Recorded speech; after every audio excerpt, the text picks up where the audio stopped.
Good morning everyone, কেমন আছো তোমরা? আশা করি ভালো আছো। সকলে যে যেখানে আছো সুস্থ আছো। সকাল সকাল আমি চলে এসেছি চন্দ্রানী তোমাদের সাথে আর একটা নতুন ভিডিও নিয়ে। দেখো, এই ঘর আমার ঘরের মা চণ্ডী, আর এখানে রয়েছে চণ্ডীর বই, আর এখানে সব ঠাকুর রয়েছে।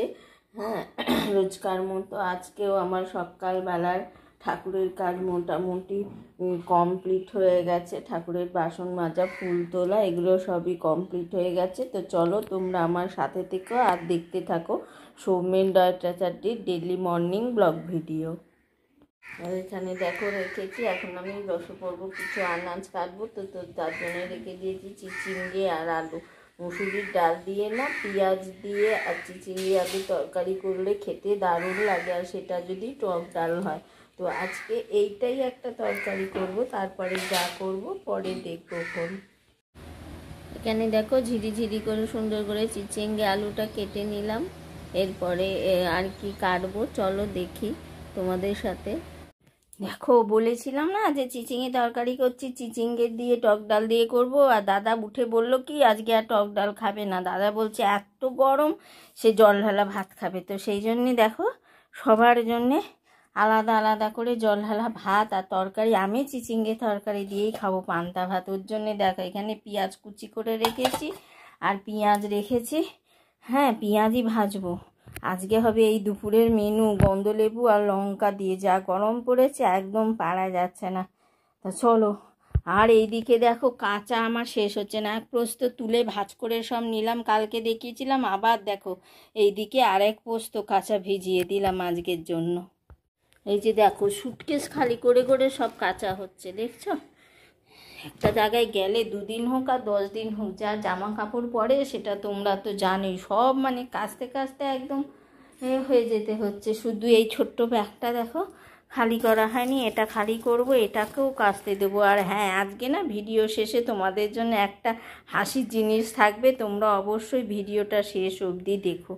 বাইরে কিন্তু প্রচুর হাওয়া দিচ্ছে, কিন্তু দেখো ঘরের মধ্যে গরম, যেন দম আটকে আসার উপায় হয়েছে।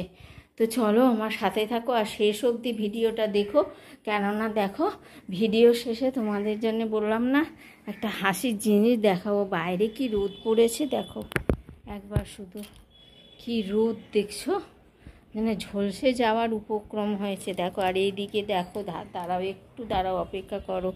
এইদিকে দেখো আমি বালতিতে না, কুকুর বেড়াল এরা সব এদিকটায় আসে, তো পশু পাখি, এদের জন্য না বালতিতে একটু ছাওয়াতে জল রেখে দিয়েছি। কেন বলো তো, গরমে ওদেরও তো কষ্ট হয় ওই বালতিটার মধ্যে, ওই জন্য ওদের জন্য কিছুটা জল রেখে দিয়েছি, ওরাও খেয়ে শান্তিতে বাঁচবে।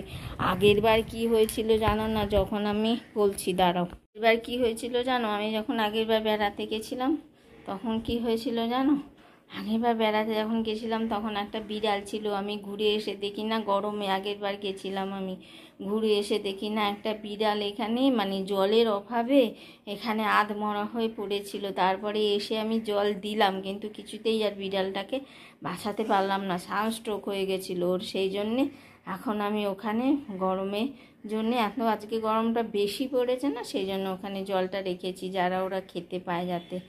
তো চলো আমার সাথে থাকা, শেষে কিন্তু তোমাদের জন্য একটা থাকবে একটা হাসির ভিডিও, দেখো তোমাদেরকে, তোমরা ভালো লাগবে। বাদরদের সুইমিং পুল, বাপরে বাপ, এই দেখো দেখো দেখো দেখো দেখো, এই দেখো বাদরদের সুইমিং পুল, বারে বাহ, ওই দেখো এই দেখো এই দেখো, হ্যাঁ মা, এই দেখো, এই আবার। আজকের ভিডিওটা তোমাদের কেমন লাগলো অবশ্যই জানাবে, লাইক করবে, শেয়ার করবে, কমেন্ট করবে, আর চ্যানেলে নতুন আসলে চ্যানেলটিকে একটি সাবস্ক্রাইব করো। আর একজন তো বাঁদরের ভাই শিলেখাদি, জানো তো, এই যে শিলেখাদিকে দেখো এত বাঁদর ভয় পায়, আর কি করবে দেখো শেষ অবধি পাহাড়টাতে আর চড়তেই পারলো না। তো আমার এই ভিডিওটা তোমাদের কেমন লাগলো অবশ্যই জানাবে। আজকের মতো ভিডিওটা এইখানেই রাখি, দেখা হবে পরবর্তী ভিডিওতে। আর এখন এই দেখো আমরা উঠছি এখন টিকুট পাহাড়ে, তো দিদি বেশি দূর যেতে পারবে না, উপরে তো আরও বাঁদর আছে। তো সেই জন্যে যারা যারা যাবে তারা কিন্তু আগে থেকেই সাবধান। ওরা না ব্যাগ ধরে একবারে ঝুলে পড়ে, ব্যাগ যদি সাথে থাকে। এই যে আমার কর্তাকে দেখো, হাতে ওই জন্যে কোনো কিচ্ছু নেয়নি। তুমি মোবাইল ফোন টোন কোনো কিচ্ছু হাতে রাখতে দেবে না, একদম ঝপাং করে কেড়ে নিয়ে নেয়, জানো না। খুব সাবধান, ব্যাগ থেকে তো ব্যাগ দেখলেই ওরা বুঝে যায়, ব্যাগ ধরে একদম